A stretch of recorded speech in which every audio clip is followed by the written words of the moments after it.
Praise the lord. ಮತ್ತೊಮ್ಮೆ ದೇವರ ವಾಕ್ಯಕ್ಕೆ ಕೇಳುವುದಕ್ಕೆ ನಿಮ್ಮೆಲ್ಲರನ್ನು ಆಹ್ವಾನ ಮಾಡ್ತೇನೆ.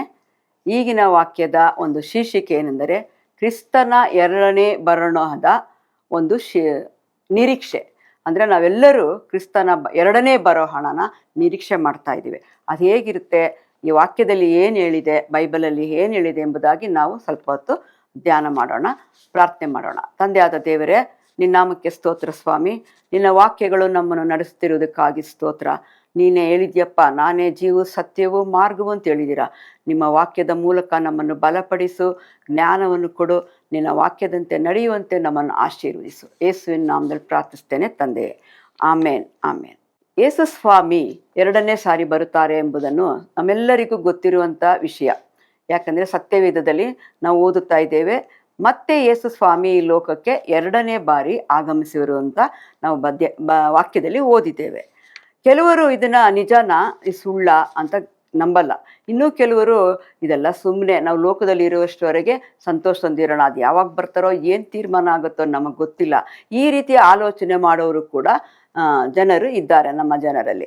ಆದ್ದರಿಂದ ಸತ್ಯವೇದ ಏನು ಹೇಳ್ತದೆ ಅಂತ ನಾವು ನೋಡ್ಬಿಟ್ಟು ಅದರಂತೆ ನಾವು ಧ್ಯಾನ ಮಾಡಿ ಅದರಂತೆ ನಾವು ನಡೆಯೋಣ. ಓದೋಣ. ಮಾರ್ಕನು ಬರೆದ ಸುವಾರ್ತೆ 8ನೇ ಅಧ್ಯಾಯ 31ನೇ ವಚನವನ್ನು ನಾವು ಓದೋಣ. ಇದಲ್ಲದೆ ಆತನು ಮನುಷ್ಯ ಕುಮಾರನು ಬಹು ಕಷ್ಟಗಳನ್ನು ಅನುಭವಿಸಿ ಹಿರಿಯರಿಂದಲೂ ಮಹಾಯಾಜಕರಿಂದಲೂ ಶಾಸ್ತ್ರಿಗಳಿಂದಲೂ ನಿರಾತ್ಮಕವಾಗಿ ಕೊಲ್ಲಲ್ಪಟ್ಟು 3 ದಿನದ ಮೇಲೆ ಜೀವಿತನಾಗಿ ಎದ್ದು ಬರಬೇಕಾಗಿದೆ ಎಂದು ಉಪದೇಶ ಮಾಡುವುದಕ್ಕೆ ಪ್ರಾರಂಭಿಸಿದನು. ಯೇಸು ಸ್ವಾಮಿ ಈ ಲೋಕದಲ್ಲಿ ಬದುಕಿದ್ದಾಗಲೇ, ಶಿಷ್ಯರ ಜೊತೆಯಲ್ಲಿ ಇದ್ದಾಗಲೇ ಈ ವಾಕ್ಯವನ್ನು ಹೇಳ್ತಾರೆ. ಯಾಕಂದರೆ ಯೇಸು ಸ್ವಾಮಿ ಮತ್ತೆ ಬರುತ್ತೇನೆ ಅಂದಾಗ ಅನೇಕ ಜನರು ನಂಬೋದಿಲ್ಲ. ಆದ್ದರಿಂದ ಯೇಸುವೇ ಮಾರ್ಕನ ಸುವಾರ್ತೆ ಬರೆಯುವಾಗ ಮಾರ್ಕನ ಕೇಳಿಸಿಕೊಂಡು ಈ ಸುವಾರ್ತೆಯನ್ನು ಬರೆದಿರೋದನ್ನು ನಾವು ನೋಡ್ತೇವೆ. ಇಲ್ಲಿ ಎಷ್ಟು ಜನ ನಂಬುತ್ತಾರೋ ಇಲ್ವೋ, ಅದಕ್ಕೆ ಯೇಸು ಸ್ವಾಮಿನೇ ತಾನು ಬದುಕಿದ್ದಾಗ ನಾನು ಮತ್ತೆ ಬರ್ತೇನೆ ಎಂಬುದಾಗಿ ಹೇಳ್ತೇನೆ. ನಾನು ಭಯಂಕರವಾಗಿ ಕೊಲ್ಲಲ್ಪಡ್ತೇನೆ, ಆದರೂ ನಾನು ಪುನರುತ್ಥಾನ ಹೊಂದಿ ಈ ಲೋಕಕ್ಕೆ ಮತ್ತೆ ಬರುವನಾಗಿದ್ದೇನೆ ಅಂತ ಈ ವಾಕ್ಯದ ಮೂಲಕ ನಮಗೆ ತಿಳಿಸ್ತಿದ್ದಾರೆ. ಈಗ ನಾವು ಡಾಕ್ಯುಮೆಂಟ್ಸ್ನ ನಂಬೋದಾ, ಇತಿಹಾಸನ ನಂಬೋದಾ, ಈ ನಿಜವಾದ ವಾಕ್ಯ ದೇವರು ಕೊಟ್ಟಿದಾರಲ್ಲ ಇದನ್ನು ನಂಬೋದಾ ಅಂತ ನಾವೇ ಯೋಚನೆ ಮಾಡಿ ನೋಡೋಣ. ಯಾಕಂದರೆ ಸತ್ಯವೇದ ಅದರಲ್ಲಿರುವುದೆಲ್ಲ ಸತ್ಯವಾಗಿರೋದ್ರಿಂದ ನಾವು ವಾಕ್ಯಗಳನ್ನು ನಂಬಬೇಕಾಗಿದೆ. ಹಾಗೆ ಯೇಸು ಸ್ವಾಮಿ 3ನೇ ದಿನ ಮರಣದಿಂದ ಎದ್ದನು ಎಂದು ಹೇಗೆ ಗೊತ್ತು? ಮತ್ತೊಂದು ಪ್ರಶ್ನೆ. 3ನೇ ದಿನ ಯೇಸು ಸ್ವಾಮಿ ಎದ್ರು, ಪುನರುತ್ಥಾನ ಹೊಂದರು ಅಂತ ವಾಕ್ಯ ಹೇಳ್ತದೆ. ಆಗ ಜನಗಳು ಈ ಥರ ಒಂದು ಯೋಚನೆ ಬರ್ಬೋದು ನಮ್ಮ ಜನರಿಗೆ, ಅದನ್ನು ಹೇಗೆ ಹೇಳೋದು, ಅದನ್ನು ಹೇಗೆ ನಂಬೋದು ಅಂತ ಈ ಥರ ಒಂದು ರೀತಿಯಲ್ಲಿ ಒಂದು ಪ್ರಶ್ನೆ ಬಂದಾಗ ನೋಡಿ, ಯೋಹಾನನ ಬರೆದ ಸುವಾರ್ತೆ 20ನೇ ಅಧ್ಯಾಯ 6-9 ವಚನಗಳಲ್ಲಿ ಸ್ಪಷ್ಟವಾಗಿ ಮತ್ತೆ ಸ್ವಾಮಿ ಪುನರುತ್ಥಾನ ಬರ್ತಾರಾ ಇಲ್ವಾ ಎಂಬುದನ್ನು ಚೆನ್ನಾಗಿ ತಿಳಿಸ್ತದೆ. ಯೋಹಾನ 20ನೇ ಅಧ್ಯಾಯ 6-9 ವಚನಗಳನ್ನು ನಾವು ಓದೋಣ.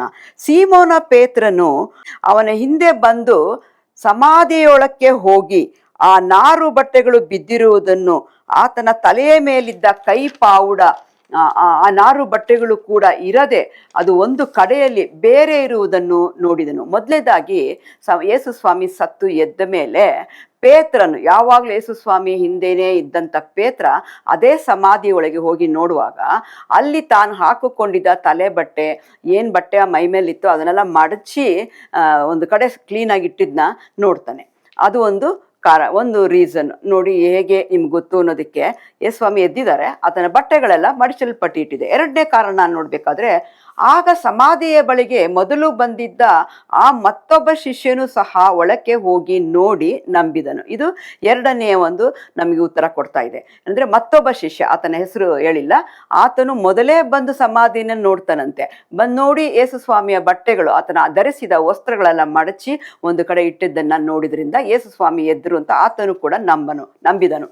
ಆತನು ಸತ್ತ ಮೇಲೆ ಜೀವದಿಂದ ಎದ್ದು ಬರಬೇಕೆಂಬುದಾಗಿ ಶಾಸ್ತ್ರದಲ್ಲಿ ಬರೆದಿರುವ ಮಾತು ಅವರಿಗೆ ಆಗ ಇನ್ನೂ ತಿಳಿದಿರಲಿಲ್ಲ, ಈ ಶಿಷ್ಯರಿಗೆ ಇನ್ನೂ ತಿಳಿದಿರಲಿಲ್ಲ. ತರುವಾಯ ಆ ಶಿಷ್ಯರು ತಿರುಗಿ ತಮ್ಮವರ ಬಳಿಗೆ ಹೋದರು. ಇದನ್ನು ನೋಡಿದ ಆದ್ಮೇಲೆ ಪೇತ್ರ ಆಗಲಿ ಇನ್ನೊಂದು ಮತ್ತೆ ಅವ್ರ ಗುಂಪು ಎಲ್ಲೆಲ್ಲಿತ್ತು ಶಿಷ್ಯರ ಗುಂಪು ಅಲ್ಲಿಗೆ ಹೋಗಿ ಸೇರ್ತಾರೆ. ಇನ್ನೊಂದು ಕಾರಣ ಕೊಡ್ತಾರೆ ಏನಂದ್ರೆ, ಅದೇ ದಿವಸ ನೋಡ್ರಿ, ಯೋಹಾನ 20ನೇ ಅಧ್ಯಾಯ 19ನೇ ವಚನದಲ್ಲಿ ನೋಡೋಣ. ಮತ್ತೆ ಅದೇ ದಿವಸದ ಅಂದರೆ ವಾರದ ಮೊದಲನೆಯ ದಿವಸದ ಸಂಜೆಯಲ್ಲಿ ಶಿಷ್ಯರು ಯಹೂದ್ಯರ ಭಯದಿಂದ ತಾವು ಮನೆಯ ಬಾಗಿಲುಗಳನ್ನು ಮುಚ್ಚಿಕೊಂಡಿರಲು ಯೇಸು ಬಂದು ನಡುವೆ ನಿಂತು ನಿಮಗೆ ಸಮಾಧಾನವಾಗಲಿ ಎಂದರು. ಇದು ಸ್ಪಷ್ಟವಾಗಿ ಇನ್ನು ನಮ್ಗೆ ಸ್ಪಷ್ಟವಾಗಿ ಕೊಡ್ತದೆ. ಯೇಸು ಸ್ವಾಮಿ ಸತ್ತು ಅವ್ರು ಪುನರುತ್ಥಾನ ಹೊಂದಿದ್ದಾರೆ. ಮತ್ತೆ ಎಲ್ಲ ಶಿಷ್ಯರು ಒಂದುಗೂಡ್ತಾರೆ, ಒಂದು ಕಡೆ ಸೇರ್ತಾರೆ. ಯಹೂದ್ಯರ ಭಯಕ್ಕಾಗಿ ಅವ್ರು ಏನು ಮಾಡ್ತಾರೆ, ಅವ್ರು ಇರುವಂಥ ಕೊಠಡಿಯ ಬಾಗಿಲು ಕಿಟಕಿಗಳನ್ನೆಲ್ಲ ಮುಚ್ಚಿಬಿಟ್ಟಿದ್ದಾರೆ, ಒಳಗಡೆಯಿಂದ ಎಲ್ಲ ಲಾಕ್ ಮಾಡ್ಕೊಂಡಿದ್ದಾರೆ.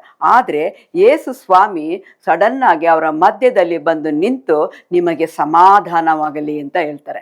ಅಂದರೆ ಯೇಸು ಸ್ವಾಮಿ ಹೇಗೆ ಬಂದರು, ಪುನರುತ್ಥಾನ ಹೊಂದದೇ ಬಂದ್ರ, ಪುನರುತ್ಥಾನ ಹೊಂದಿರೋದು ಇಲ್ಲಿ ಸ್ಪಷ್ಟವಾಗಿ ನಾವು ನೋಡ್ತೇವೆ. ಬಂದು ಆ ಶಿಷ್ಯರಿಗೆ ಗಲಿಬಿಲಿ ಆಗ್ತಾ ಇರೋದು ನೋಡಿ ನಿಮಗೆ ಸಮಾಧಾನವಾಗಲಿ ಅನ್ನೋದು ಹೇಳೋದನ್ನ ನಾವು ನೋಡ್ತೀವಿ. ಯೇಸು ಸ್ವಾಮಿಯ ಪುನರುತ್ಥಾನ ಯಾಕೆ ಬೇಕು? ಸರಿ, ಯೇಸು ಸ್ವಾಮಿ ಸತ್ತರು, ಕೆಲವರಿಗೆ ಯೋಚನೆ ಬರ್ಬೋದು, ಅವರು ಪರಲೋಕಕ್ಕೆ ಹೋದರು, ಪುನರುತ್ಥಾನ ಏನಕ್ಕೆ ಅವಶ್ಯವಾಗಿತ್ತು ಅಂತ ಪ್ರಶ್ನೆ ಬರ್ಬೋದು. ಆಗ ಅದಕ್ಕಾಗಿ ಒಂದು ವಾಕ್ಯನ ಓದೋಣ. 1 ಪೇತ್ರ 1ನೇ ಅಧ್ಯಾಯ 3 ಮತ್ತು 4ನೇ ವಚನಗಳು ನೋಡುವಾಗ ಯೇಸು ಸ್ವಾಮಿ ಪುನರುತ್ಥಾನ ಎಷ್ಟು ಮುಖ್ಯ ಅನ್ನೋದು ನಮಗೆ ಗೊತ್ತಾಗ್ತದೆ.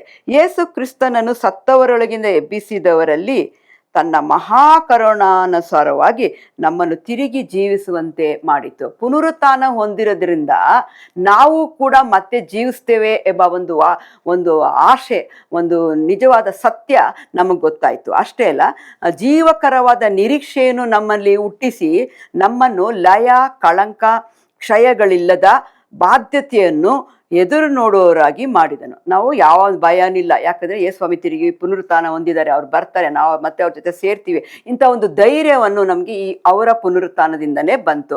ಆ ಬಾಧ್ಯತೆಯು ನಿಮಗೋಸ್ಕರ ಪರಲೋಕದಲ್ಲಿ ಇಟ್ಟಿರುವುದು. ನೀವು ಅದನ್ನು ನಂಬುವುದರಿಂದ, ಪುನರುತ್ಥಾನ ಹೊಂದಿದ್ದಾರೆ ಯೇಸು ಸ್ವಾಮಿ ಅಂತ ನಂಬಿರೋದ್ರಿಂದ ನಿಮಗೆ ಪರಲೋಕದಲ್ಲಿರುವಂಥ ಬಾಧ್ಯತೆಯನ್ನು ಕೊಟ್ಟಿದ್ದಾರೆ. ಆದ್ರಿಂದನೇ ಯೇಸು ಸ್ವಾಮಿ ಪುನರುತ್ಥಾನ ಹೊಂದಿದ್ರು. ಇಲ್ಲದಿದ್ರೆ ಅವ್ರು ಹಾಗೆ ಹೋಗಿ ಪರಲೋಕದಲ್ಲಿ ಇರ್ಬೋದಿತ್ತು, ಸಿಂಹಾಸನದ ಮೇಲೆ ಕುಳಿತುಕೊಳ್ಬೋದಿತ್ತು. ಆದರೆ ಯಾಕೆ ಪುನರುತ್ಥಾನ ತಿಳಿಸ್ತಾ ಇದ್ದಾರೆ ಅಂದ್ರೆ, ನಾವು ನಂಬಿದವರಿಗೆ ಆ ಬಾಧ್ಯತೆ ಕೊಡುವುದಕ್ಕೋಸ್ಕರವೇ. ನಿಮಗೋಸ್ಕರ ಪರಲೋಕದಲ್ಲಿ ಇಟ್ಟಿರುವುದು, ಅದು ನಾಶವಾಗದಂತ ಬಾಧ್ಯತೆ. ಆ ಕೊಟ್ಟಿರುವಂತ ವರ ಏನಂದ್ರೆ ಅದು ಯಾವತ್ತೂ ನಾಶ ಆಗೋದಿಲ್ಲ.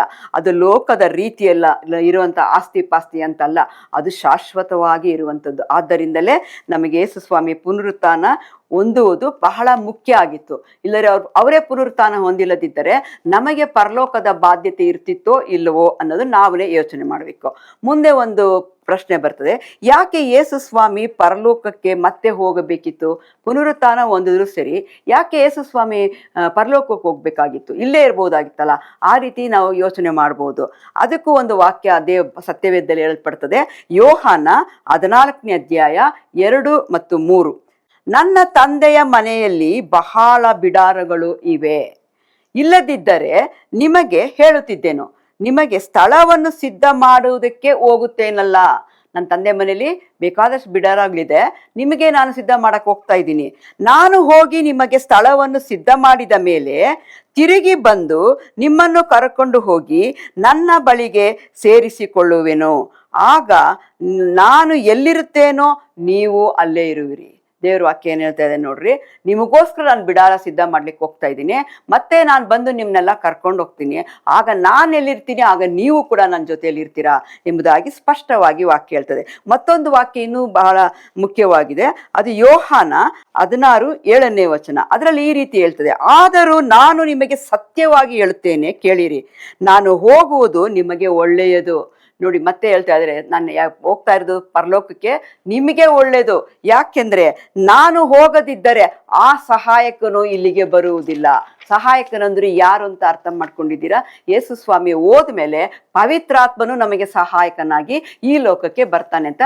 ಆದ್ದರಿಂದ ನಾನು ಹೋಗ್ಲೇಬೇಕು, ಇಲ್ಲರೆ ಪವಿತ್ರಾತ್ಮನು ನಿಮಗೆ ಸಹಾಯಕ ಇಲ್ಲಿ ಬರ್ಲಿಕ್ಕೆ ಆಗೋದಿಲ್ಲ ಎಂಬುದಾಗಿ ನಮಗೆ ಸ್ಪಷ್ಟವಾಗಿ ತಿಳಿಸ್ತಿದ್ದಾರೆ.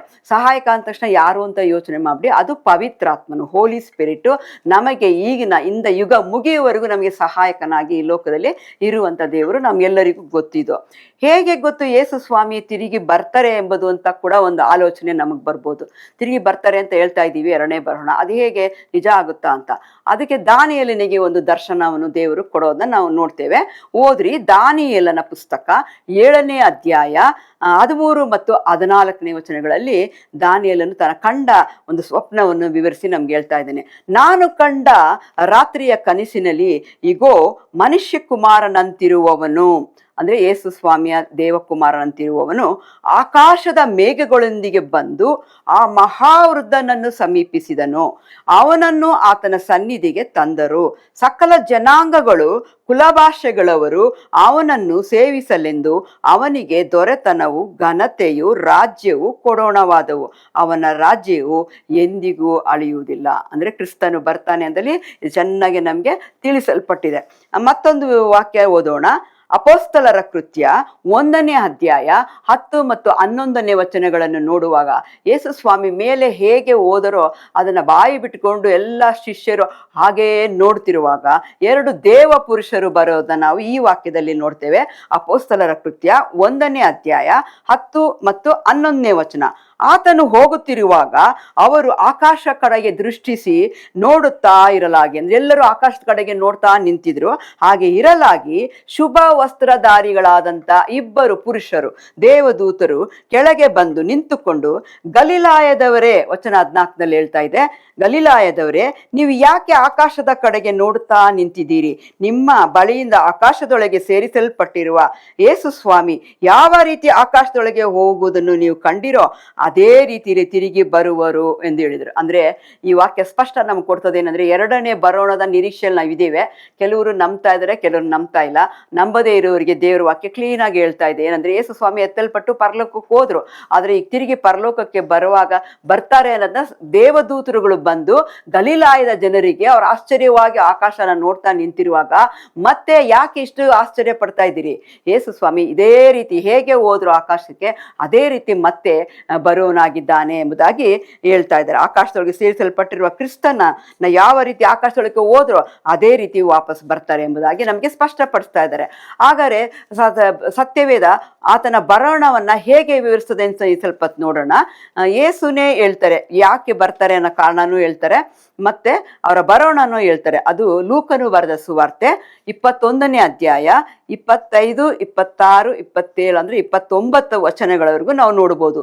ಯೇಸು ಹೇಳ್ತಾ ಇದ್ದಾರೆ, ಇದಲ್ಲದೆ ಸೂರ್ಯ ಚಂದ್ರ ನಕ್ಷತ್ರಗಳಲ್ಲಿ ಸೂಚನೆಗಳು ತೋರುವವು. ನೋಡಿ, ಎರಡನೇ ಬರುವಾಗ ಭೂಲೋಕದಲ್ಲಿ ಏನೇನು ನಡೆಯುತ್ತದೆ ಎಂಬುದಾಗಿ ತಿಳಿಸ್ತಾ ಇದ್ದಾರೆ ಈ ವಾಕ್ಯದಲ್ಲಿ. ಚಂದ್ರ ನಕ್ಷತ್ರಗಳಲ್ಲಿ ಸೂಚನೆಗಳು ಗೊತ್ತಾಗ್ತದಂತೆ ನಮ್ಗೆ. ಭೂಮಿಯ ಮೇಲೆ ಸಮುದ್ರದ ಮತ್ತು ತೆರೆಗಳ ಘೋಷದ ನಿಮಿತ್ತವಾಗಿ ಜನಗಳಿಗೆ ದಿಕ್ಕು ಕಾಣದೆ ಸಂಕಟ ಉಂಟಾಗುವುದು. ಸಮುದ್ರದ ಒಂದು ಘೋಷಣೆ, ಆ ಒಂದು ಶಬ್ದ ಕೇಳಿ ಜನರಿಗೆ ಒಂದು ತಲೆ ಕೆಟ್ಟಂತಾಗಿ ಏನಿದು ಈ ರೀತಿ ಇದೆ ಅಂತ ಭಯಪಡಂತ ಆಗ್ತದಂತೆ. ವಚನ 26 ಹೇಳ್ತದೆ, ಆಕಾಶದ ಶಕ್ತಿಗಳು ಕದಲುವುದರಿಂದ ಮನುಷ್ಯರು ಭಯ ಹಿಡಿದವರಾಗಿ ಲೋಕಕ್ಕೆ ಏನು ಬರುವುದೋ ಎದುರು ನೋಡುತ್ತಾ ಪ್ರಾಣ ಹೋಗದಂತಾಗುವುದು. ನೋಡ್ರಿ, ಇನ್ನು ಮುಂದಿನ ದಿನಗಳಲ್ಲಿ ಎಲ್ಲ ಅದು ಅಂತ್ಯದ ದಿನಗಳೇ ಆಗಿದೆ. ಇದನ್ನು ನಾವು ಸ್ಪಷ್ಟವಾಗಿ ತಿಳ್ಕೋಬೇಕು. ಸ್ಪಷ್ಟವಾಗಿ ತಿಳ್ಕೊಂಡು ಅದಕ್ಕಾಗಿ ಪ್ರಾರ್ಥನೆ ಮಾಡಬೇಕು. ಅಷ್ಟೇ ಅಲ್ಲದೆ ಈ ವಾಕ್ಯಗಳನ್ನ ಎಲ್ಲರಿಗೂ ಸಾರಬೇಕು. ಯಾಕಂದ್ರೆ ನಾವು ಹೀಗೆ ಇರ್ತೀವಿ, ಸಂತೋಷವಾಗಿರ್ತೀವಿ, ಪರಲೋಕಕ್ಕೆ ಹೋಗ್ತೀವಿ ಅಂತ ಎಷ್ಟೋ ನಾವು ಅಂದ್ಕೊಂಡಿದೀವಿ. ಇಲ್ಲ, ಅಂತ್ಯ ಕಾಲದಲ್ಲಿ ಬೇರೆ ಬೇರೆ ನಡೆಯುತ್ತದೆ ಅಂತ ವೇದ ಸತ್ಯವನ್ನು ನಮಗೆ ತಿಳಿಸ್ತಾ ಇದೆ. ಆಕಾಶದಲ್ಲಿ ಶಕ್ತಿ ಕದಲಿದ ತಕ್ಷಣ ಲೋಕದಲ್ಲಿರುವಂತ ಜನರಿಗೆ ಭಯ ಆಗ್ತದೆ. ಏನ್ ಬರುತ್ತೋ ಏನ್ ಅಂತ ಅವ್ರು ನಡಗಕ್ಕೆ ಶುರು ಮಾಡ್ತಾರೆ. ಹಾಗೆ 27ನೇ ವಚನ ನೋಡ್ಬೇಕಾದ್ರೆ, ಮನುಷ್ಯ ಕುಮಾರನು ಬಲದಿಂದಲೂ ಬಹು ಮಹಿಮೆಯಿಂದಲೂ ಮೇಘದಲ್ಲಿ ಬರುವುದನ್ನು ಕಾಣುವರು. ಎರಡನೇ ಬರೋಣ ಹೇಗಿರ್ತದೆ? ಮನುಷ್ಯ ಕುಮಾರನು ಯೇಸು ಸ್ವಾಮಿಯು ಒಂದು ದೊಡ್ಡ ಬಲದಿಂದ ಮತ್ತು ಒಂದು ಒಳ್ಳೆ ಮಹಿಮೆಯಿಂದ ತುಂಬಿ ಮೇಘದಲ್ಲಿ ಇರುವುದನ್ನು ನಾವು ಕಾಣ್ತೇವೆ ಎಂಬುದಾಗಿ ದೇವರ ವಾಕ್ಯ ಹೇಳ್ತಿದೆ. ಎಲ್ಲ ಸತ್ಯವಾದಂತ ವಾಕ್ಯಗಳು. 28ನೇ ವಚನ ಏನ್ ಹೇಳ್ತದೆ ಅಂದ್ರೆ, ಆದರೆ ಇವು ಸಂಭವಿಸುವುದಕ್ಕೆ ತೊಡುವಾಗ ಮೇಲಕ್ಕೆ ನೋಡಿರಿ, ನಿಮ್ಮ ತಲೆ ಎತ್ತಿರಿ, ನಿಮ್ಮ ಬಿಡುಗಡೆಯು ಸಮೀಪವಾಗಿದೆ ಅಂದನು. ಅಂದ್ರೆ ಇದೆಲ್ಲ ಬರ್ತಾ ಇದೆ ಅಂತ ನಾವು ತಿಳ್ಕೊಳ್ಳೋ ತಕ್ಷಣನೇ ನಾವು ತಿಳ್ಕೋಬೇಕು, ಈಗಾಗಲೇ ಅಂತ್ಯ ಕಾಲದಲ್ಲಿ ನಾವು ಬಂದ್ಬಿಟ್ಟಿದ್ದೀವಿ, ಇನ್ನು ಏನು ತುಂಬಾ ವರ್ಷಗಳ ಕಾಲ ಲೋಕ ಇರ್ತದೆ ಅನ್ನೋದನ್ನ ಮರೆತು ಇನ್ನು ಕಾಲ ಮುಗಿತಾ ಇದೆ, ಸಮೀಪ ಆಗ್ತಾ ಇದೆ ಅನ್ನೋದನ್ನ ನಾವು ಅರ್ಥ ಮಾಡ್ಕೋಬೇಕು. ಅದೇ ರೀತಿಯಲ್ಲಿ ನೋಡ್ಬೇಕಾದ್ರೆ ಮತ್ತಾಯನು ಬರೆದ ಸುವಾರ್ತೆ 24ನೇ ಅಧ್ಯಾಯದಲ್ಲಿ 27 ಮತ್ತು 28ನೇ ವಚನಗಳಲ್ಲಿ ಈ ರೀತಿ ಹೇಳ್ತದೆ. ಹೇಗಿರ್ತದೆ ದೇವರ ಆಗಮನ ಅಂತ ನಾವು ಮನಸ್ಸಲ್ಲಿ ಅನ್ಕೊಳ್ಬಹುದು. ಹೇಗಿರ್ಬೋದು? ದೇವ್ರು ಬರುವಾಗ ಹೇಗಿರ್ಬೋದು ಅಂತ ಅನ್ಕೊಳ್ಳುವಾಗ ಉದಾಹರಣೆಗೆ ಹೇಳ್ಬೇಕಾದ್ರೆ ಮಿಂಚು ಮೂಡಣದಿಂದ ಹುಟ್ಟಿ ಪಡುವಣದವರೆಗೂ ಕಾಣಿಸುತ್ತದೋ ನೋಡ್ರಿ. ಈಸ್ಟಿಂದ ವೆಸ್ಟ್ಗೆ ಹೇಗೆ ಮಿಂಚು ಹೊಡೆಯುತ್ತೋ, ಹೇಗೆ ಕಾಣಿಸುತ್ತೋ ಅದೇ ರೀತಿಯಲ್ಲಿ ಹುಟ್ಟಿ ಹಾಗೆಯೇ ಮನುಷ್ಯ ಕುಮಾರನ ಒಂದು ಪ್ರತ್ಯಕ್ಷತೆ ಇರುವುದಂತೆ ದೇವರು ಯೇಸು ಸ್ವಾಮಿ ಹಿಂತಿರುಗಿ ಬರುವಾಗ ಹೆಂಗಿರ್ತದೆ, ಮೂಡಣದಿಂದ ಪಡುವಣಕ್ಕೆ ದೊಡ್ಡ ಮಿಂಚು ಹೊಡೆದಂಗೆ ಹೇಗಿರುತ್ತೆ ಮಿಂಚು, ಕಣ್ಣಿಂದ ನಾವು ನೋಡೋಕ್ಕಾಗಲ್ಲ ಅಂತ ಒಂದು ಬೆಳಕು, ಅಂತ ಒಂದು ಕಿರಣಗಳಿರುತ್ತೆ. ಅದೇ ಥರ ಯೇಸು ಸ್ವಾಮಿ ಬರುವಾಗ ಮಿಂಚು ಹೊಡೆದಂಗಿರುತ್ತೆ. ಅದೇನು ಸಣ್ಣದಾಗಿರೋದಲ್ಲ, ಆಕಾಶದಲ್ಲಿ ಮೂಡಣದಿಂದ ಪಡುವಣದವರೆಗೂ ಇರ್ತದಂತೆ. ಆದರೆ ಎಷ್ಟು ದೊಡ್ಡದಾಗಿರ್ಬೋದು ಅಂತ ನಾವೇ ಅದನ್ನ ಕಲ್ಪಿಸಿ ನೋಡ್ಕೊಳ್ಬೋದು. ಹಾಗೆ ಮತ್ತಾಯ 24:27-29 ಈ ರೀತಿ ಹೇಳಿದ್ದು. ಈಗ ಯೋಹಾನನು ಇನ್ನೊಂದು ರೀತಿ ಹೇಳ್ತಾ ಇದ್ದಾನೆ. ಪ್ರಕಟಣೆ 1ನೇ ಅಧ್ಯಾಯ 7ನೇ ವಚನ. ಇಲ್ಲಿ ಯೋಹಾನ್ ಹೀಗೆ ಹೇಳ್ತಾನೆ, ಇಗೋ ಆತನು ಮೇಘಗಳೊಂದಿಗೆ ಬರುತ್ತಾನೆ. ಎಲ್ಲರ ಕಣ್ಣುಗಳು ಆತನನ್ನು ಕಾಣುವಂತೆ. ಒಬ್ಬರು ಕಣ್ಣೇ ಅಲ್ಲ, ಮೇಘದಲ್ಲಿ ಬರುವಾಗ ಭೂಲೋಕದಲ್ಲಿರೋ ಎಲ್ಲ ಕಣ್ಣುಗಳು ಆತನನ್ನು ಕಾಣ್ತದಂತೆ. ಅಷ್ಟೇ ಇಲ್ಲ ನೋಡ್ರಿ, ಆತನನ್ನು ಇರಿದವರು ಸಹ ಕಾಣುವರು. ಯಾರು ಇರಿದವರು ಅಂದ್ರೆ, ಶಿಲ್ಬೆ ಮೇಲೆ ಹಾಕಿದಾಗ ಈಟಿಲಿ ಚುಚ್ಚಿದ್ರು, ಒಡೆದ್ರು, ಅವಮಾನ ಮಾಡಿದ್ರು, ಶಿಲ್ಬೆ ಮೇಲೆ ಹಾಕಿ ಅವ್ರನ್ನ ಹಿಂಸೆ ಕೊಟ್ಟರು, ಮುಳ್ಳಿನ ಕಿರೀಟ ಚುಚ್ಚಿಸಿ ತಲೆಗೆ ಮುಳ್ಳಿನ ಕಿರೀಟ ಹಾಕಿದ್ರು. ಈ ತರ ಹಿಂಸೆ ಮಾಡಿದವರು ಕೂಡ ಯೇಸು ಸ್ವಾಮಿ ಮೇಘದಲ್ಲಿ ಬರುವುದನ್ನ ಕಾಣ್ತಾರಂತೆ. ಭೂಮಿಯಲ್ಲಿರುವ ಎಲ್ಲ ಕುಲದವರು ಆತನನ್ನು ನೋಡಿ ಎದೆ ಬಡಿದುಕೊಳ್ಳುವರು. ನೋಡಿ, ಎಲ್ಲ ಜನರನ್ನು ಕೂಡ ಆತನ ಬರೋದನ್ನ ನೋಡಿ ಎದೆ ಬಡ್ಕೊಳ್ತಾರಂತೆ. ಅದು ಹಾಗೇ ಆಗುವುದು ಅಂತ ದೇವ್ರ ವಾಕ್ಯ ಸ್ಪಷ್ಟವಾಗಿ ಹೇಳ್ತಾ ಇದ್ದ. ಆಮೇನ್, ಹಾಲೆಲ್ಲೂಯ. ನಾವು ಈಗಾಗಲೇ ಯೋಚನೆ ಮಾಡ್ತಾ ಇದ್ವಿ, ಯೇಸು ಸ್ವಾಮಿ ಮತ್ತೆ ಈ ಲೋಕಕ್ಕೆ ಯಾಕೆ ಬಂದರು, ಹೇಗೆ ಬರ್ತಾರೆ ಅಂತ ಹೇಳುವಾಗ ಯೋಹಾನ ನಮಗೆ ಚೆನ್ನಾಗಿ ತಿಳಿಸಿದಾನೆ. ಮೇಘದಲ್ಲಿ ಬರ್ತಾರೆ, ಎಲ್ಲರ ಕಣ್ಣುಗಳು ಆತನ ಕಾಣ್ತವಂತೆ. ಯಾರಂದ್ರೆ ಅವನ ಇರಿದವರು ಕೂಡ ಆತನನ್ನು ನೋಡ್ತಾರೆ, ಶಿಲುಬೆಗೆ ಹಾಕುವಾಗ ಈಟಿಲ್ ಚುಚ್ಚಿದವರು ಕೂಡ ಆತನನ್ನು ನೋಡ್ತಾರೆ ಅಂತ ದೇವ್ರ ವಾಕ್ಯ ಹೇಳ್ತದೆ. ಈಗಲಾದರೂ ನಿಮಗೆ ನಂಬಿಕೆ ಬಂದಿರಬೇಕು ಅಂತ ನಾನು ಅನ್ಕೊಳ್ತೀನಿ. ಮತ್ತೊಂದು ಕಾರಣ ನೋಡೋಣ. ಆತನು ಮತ್ತೆ ಬರುವುದಕ್ಕೆ ಮುಖ್ಯವಾದದ್ದು ಏನು ಕಾರಣ ಅಂದರೆ, ಯಾರು ಇದನ್ನು ನಂಬೋದಿಲ್ಲ, ಆದರೆ ಇದು ಸತ್ಯನೇ. ಪೌಲನು ಹೇಳ್ತಾನೆ, ಯಾರು ಯೇಸುವನ್ನು ತಿರಸ್ಕರಿಸಿದರೋ ಅವರಿಗೂ ನ್ಯಾಯ ತೀರ್ಮಾನ ಮಾಡಲಿಕ್ಕೆ ಬರ್ತಾ ಇದ್ದೇನೆ ಅಂತ ದೇವ್ರ ವಾಕ್ಯದಲ್ಲಿ ಸ್ಪಷ್ಟವಾಗಿ ಪೌಲನ್ನೇ ಹೇಳ್ತಾ ಇದ್ದೇನೆ. ಯಾವಾಗ ಕೊಡುವರೆಂದರೆ 2ನೇ ತೆಸಲೋನಿಕ 1ನೇ ಅಧ್ಯಾಯ 7-9 ವಚನಗಳನ್ನು ನೋಡುವಾಗ ಇನ್ನೂ ಸ್ಪಷ್ಟ ಆಗ್ತದೆ ಅಂತ ಪೌಲನು ಹೇಳ್ತಾನೆ. ಯಾರು ಯೇಸುವನ್ನು ತಿರಸ್ಕರಿಸಿದರೋ ಅವರು ಕೂಡ ನ್ಯಾಯ ತೀರ್ಪಿಗೆ ಒಳಗಾಗುವರು, ಅವರಿಗೂ ನ್ಯಾಯ ತೀರಿಸುವರು. ಅಂದರೆ ಓದೋಣ. 2ನೇ ತೆಸಲೋನಿಕ 1ನೇ ಅಧ್ಯಾಯ 7-9 ವಚನಗಳು. ಯೇಸು ಕರ್ತನು ತನ್ನ ಶಕ್ತಿಯನ್ನು ತೋರ್ಪಡಿಸುವ ದೇವದೂತರಿಂದ ಕೂಡಿದವನಾಗಿ ಉರಿಯುವ ಬೆಂಕಿಯಲ್ಲಿ ಆಕಾಶದಿಂದ ಪ್ರತ್ಯಕ್ಷನಾಗುವ ಕಾಲದಲ್ಲಿ ಅದನ್ನು ಕೊಡುವನು. ಯಾವ ಕಾರಣ? ಅದು ಉರಿಯುವ ಬೆಂಕಿ ಅಂತ ಕಾಣಿಸ್ತಾರಂತೆ ಮೇಘದಲ್ಲಿ, ಆಕಾಶದಲ್ಲಿ. ಆವಾಗ ಈ ಒಂದು ತೀರ್ಮಾನನ ಕೊಡ್ತಾರಂತೆ. ಆಗ ನಮ್ಮ ಕರ್ತನಾದ ಯೇಸುವು ದೇವರನ್ನ ಅರಿಯದವರಿಗೂ ತನ್ನ ಸುವಾರ್ತೆಗೆ ಒಳಪಡದವರಿಗೂ ಪ್ರತೀಕಾರವನ್ನು ಸಲ್ಲಿಸುವನು. ಆಗ ಬರುವಾಗ ಎಷ್ಟೋ ಸತಿ ಸುವಾರ್ತೆ ಹೇಳಿದ್ದನ್ನ ನಂಬಿರೋದಿಲ್ಲ ನಮ್ಮ ಜನರು, ಮತ್ತೆ ಎಷ್ಟೋ ಸತಿ ಅವರು ಅದಕ್ಕೆ ಒಳಪಡುವುದಿಲ್ಲ. ಇಂಥವ್ರಿಗೆ ನ್ಯಾಯ ತೀರಿಸೋದಕ್ಕೋಸ್ಕರ ಬರ್ತಾ ಇದ್ದಾರೆ. ನಂಬಿಕೆ ಬರ್ತಾ ಇಲ್ವಾ? ಇನ್ನೊಂದು ಬೇಕಾದ ವಾಕ್ಯ ಓದೋಣ. ಯೋಹಾನ ಹೇಳ್ತಾ ಇದ್ದೇನೆ, ಸೈತಾನನ ಎಲ್ಲ ಕಾರ್ಯಗಳನ್ನು ನಾಶ ಮಾಡಕ್ಕೋಸ್ಕರ ಯೇಸು ಸ್ವಾಮಿ 2ನೇ ಸರಿ ಬರ್ತಾ ಇದ್ದಾರೆ. ಆತನು ಮೋಸವಾಗಿ ನಡೆಸಿದಂತ ಸೈತಾನನು ಎಲ್ಲರನ್ನು ಮರಳುಗೊಳಿಸಿ, ಎಲ್ಲರನ್ನು ಬೇರೆ ರೀತಿಯಲ್ಲಿ ಯೇಸುವನ್ನು ನಂಬದಂತೆ ಮಾಡಿದಂತ ಎಲ್ಲ ಸೈತಾನನಿಗೆ ಸಂಪೂರ್ಣವಾಗಿ ನಾಶ ಮಾಡಕ್ಕೋಸ್ಕರ ಬರ್ತಾ ಇದ್ದಾರೆ. ಅಷ್ಟೇ ಅಲ್ಲ, ಆತನ ಸೈತಾನನನ್ನು ಬೆಂಕಿ ಗಂಧಕಗಳಿಂದ ತುಂಬಿರುವಂತ ಒಂದು ಕೆರೆಗಳಲ್ಲಿ ದೊಬ್ಬಲ್ಪಡ್ತಾನೆ. ಸೈತಾನು ಬರೀ ಅವ್ನು ನ್ಯಾಯ ತೀರ್ಸೋದೇ ಅಲ್ಲ, ಅವ್ನು ಮಾಡಿದ ತಪ್ಪಿಗೆ ಏನ್ ಮಾಡ್ತಾರೆ, ಬೆಂಕಿ ಗಂಧಕ ಇರುವಂತಹ ಸಮುದ್ರದಲ್ಲಿ ಸೈತಾನನು ತಳ್ಳಲ್ಪಟ್ಟನು. ಯಾವಾಗ? ಯೇಸು ಸ್ವಾಮಿ 2ನೇ ಬರೋಣದಲ್ಲಿ. ಅಷ್ಟೇ ಇಲ್ಲ, ಮೃಗವು ಸುಳ್ಳು ಪ್ರವಾದಿಯೂ ಕೂಡ ಇದ್ದಾರೆ. ಅವರು ಹಗಲಿರುಳು ಯುಗಾಂತರಗಳಲ್ಲಿಯೂ ಯಾತನೆ ಪಡುತ್ತಿರುವರು. ಇಷ್ಟೇ ಅಲ್ಲ, ಬರೀ ಸೈತಾನಲ್ಲ, ಅವನ ಸಂಬಂಧಪಟ್ಟ ಎಲ್ಲಾ ಮೃಗಗಳು, ಸುಳ್ಳು ಪ್ರವಾದಿಗಳು, ಇವರೆಲ್ಲರೂ ಕೂಡ ಯುಗಾಂತರವರೆಗೂ ಯಾತನೆ ಪಡುವಂತ ಸ್ಥಳದಲ್ಲಿ ತಳ್ಳಲ್ಪಡುವರು. ಅದಕ್ಕಾಗಿನೇ ನ್ಯಾಯ ತೀರ್ಮಾನಕ್ಕಾಗಿ ಬರ್ತಾ ಇದ್ದಾರೆ ಯೇಸು ಸ್ವಾಮಿ. ಮತ್ತೊಂದು ಕಾರಣ ಏನಂದ್ರೆ, ಮರಣವನ್ನು ಸೋಲಿಸಲು, ಮರಣ ಇರ್ಕೂಡ್ದಿನ ಮೇಲೆ ಅದನ್ನು ಸೋಲಿಸ್ಬೇಕು ಅನ್ನೋದು ಒಂದು ಕಾರಣ. ಅದಕ್ಕೆ ಓದೋಣ. 1 ಕೊರಿಂಥ 15ನೇ ಅಧ್ಯಾಯ 53ರಿಂದ 54ನೇ ವಚನಗಳಲ್ಲಿ ಸ್ಪಷ್ಟವಾಗಿ ಯೇಸು ಸ್ವಾಮಿ ಹೇಳ್ತಾ ಇದ್ದಾರೆ, ಎಲ್ಲ ಶತ್ರುಗಳನ್ನು ಸೋಲಿಸುವವರೆಗೂ ಯೇಸು ಕ್ರಿಸ್ತನು ಎರಡನೇ ಬರಣದಲ್ಲಿ ಭೂಮಿ ಮೇಲೆ ಆಳ್ವಿಕೆ ಮಾಡಲೇಬೇಕು. ಈ ದೇಹವು ಅಮರತ್ವವನ್ನು ಧರಿಸಿಕೊಳ್ಳುವುದು ಅವಶ್ಯ ಆಗಿದೆ. ಲಯವಾಗುವ ಈ ದೇಹವು ನಿರ್ಲಯತ್ವವನ್ನು ಧರಿಸಿಕೊಂಡಾಗ ಮರಣಾಧೀನವಾಗಿರುವ ಈ ದೇಹವು ಅಮರತ್ವವನ್ನು ಧರಿಸಿಕೊಂಡು ಬರೆದಿರುವ ಮಾತು ನೆರವೇರುವುದು. ಅಂದ್ರೆ ಈ ಹಳೆಯದನ್ನೆಲ್ಲ ನ್ಯಾಯ ತೀರಿಸಿ ಈ ನಿರ್ಲಯವಾದ ದೇಹನ ಯಾವಾಗಲೂ ಬದುಕುವಂತೆ, ಯಾವಾಗಲೂ ಇರುವಂತೆ, ಅಮರತ್ವವಾಗಿರುವಂತೆ ಮಾಡೋದಕ್ಕೋಸ್ಕರನೇ ಯೇಸು ಸ್ವಾಮಿ ಬರ್ತಾರೆ ಅಂತ ಹೇಳ್ತಾ ಇದ್ರೆ, ಇದು ಖಂಡಿತವಾಗ್ಲೂ ನೆರವೇರ್ತದೆ ಅಂತ 1ನೇ ಕೊರಿಂಥ 15ನೇ ಅಧ್ಯಾಯ 53, 54, 55 ವಚನಗಳಲ್ಲಿ ನಾವು ಓದ್ಬೋದು. ಅದನ್ನ ಸಮಯ ಇದ್ದಾಗಿ ನೀವು ಧ್ಯಾನ ಮಾಡ್ರಿ. ಆ ಮಾತೇನೆಂದ್ರೆ, ಮರಣವು ನುಂಗಿಯೇ ಹೋಯ್ತು, ಜಯವಾಯಿತು ಎಂಬುದೇ. ದೇವರು ಮರಣ ಇರಲೇಬಾರ್ದು ಇನ್ಮೇಲೆ ಅಂತ ಹೇಳೋದಕ್ಕೆ ಅದೇ ರೀತಿಯಲ್ಲಿ ಮರಣ ನುಂಗಿ ಹೋಯ್ತು, ಜಯವಾಯಿತು. ಕೊನೆ ಕಾರಣ ಏನಂದ್ರೆ, ನಾವು ಮಹಿಮೆಯ ದೇಹವನ್ನು ಹೊಂದಿಕೊಳ್ಳಲು ಅಪೊಸ್ತಲನಾದ ಪೌಲನು ಹೇಳ್ತಾ ಇದ್ದಾನೆ, ನಾವು ಮಹಿಮೆಯ ದೇಹ ಹೊಂದ್ಕೊಳ್ಬೇಕು, ಇದು ಸಾಮಾನ್ಯ ದೇಹ ಅಲ್ಲ. ಅದಕ್ಕೆ ಓದೋಣ. ಫಿಲಿಪಿಯವರಿಗೆ ಬರೆದ ಪತ್ರಿಕೆ 3ನೇ ಅಧ್ಯಾಯ 19, 20, 21ನೇ ವಚನದಲ್ಲಿ ಸ್ಪಷ್ಟವಾಗಿ ಹೇಳಿದೆ. ಏನಂದ್ರೆ, ನಾವು ಪರಲೋಕದ ಸಂಸ್ಥಾನದವರು, ನಾವು ಈ ಲೋಕದ ಸಿಟಿಸನ್ಸ್ ಅಲ್ಲ, ಈ ಲೋಕದ ನಾಗರಿಕರಲ್ಲ, ನಾವು ಪರಲೋಕದ ಸಂಸ್ಥಾನದವರು. ನಾವು ಕಾತುರದಿಂದ ಅಲ್ಲಿಂದಲೇ ರಕ್ಷಕನಾಗಿ ಬರುವಂತ ಯೇಸುವನ್ನು ನಾವು ಎದುರು ನೋಡ್ತಾ ಇದ್ದೇವೆ. ಯಾಕೆ ಸ್ವಾಮಿನ ಎರಡನೇ ಕಾತರದಿಂದ ನೋಡ್ತಾ ಇದ್ದೇವೆ ಅಂತ ಈಗ ಚೆನ್ನಾಗಿ ಅರ್ಥ. ಆತನು ಎಲ್ಲವನ್ನೂ ತನಗೆ ಅಧೀನ ಮಾಡಿಕೊಳ್ಳಲಾಗುವ ಪರಾಕ್ರಮವನ್ನು ಸಾಧಿಸಿ ದೀನಾವಸ್ಥೆಗಳ ನಮ್ಮ ದೇಹವನ್ನು ರೂಪಾಂತರ ಪಡಿಸಲು, ಪ್ರಭಾವವುಳ್ಳ ದೇಹದ ಸಾರೂಪ್ಯವಾಗಿ ಮಾಡಲು ಆತನು ಮತ್ತೆ ಬರುತ್ತಾ ಇದ್ದಾನೆ. ಅಂದ್ರೆ ನಾವು ನಂಬಿದಾಗ ನಮ್ಮ ದೇಹವನ್ನು ಬದಲಾಯಿಸಿ ಮರಣ ಇಲ್ಲದಂಗೆ ಮಾಡಿ ಅಮರತ್ವ ಅಂದ್ರೆ ಶಾಶ್ವತವಾಗಿ ಇರುವಂತೆ ಮಾಡೋದಕ್ಕೋಸ್ಕರನೇ ಬರ್ತಾ ಇದ್ದಾರೆ ಅಂತ ಹೇಳಿದ್ರೆ, ಹಾಲೆಲೂಯಾ.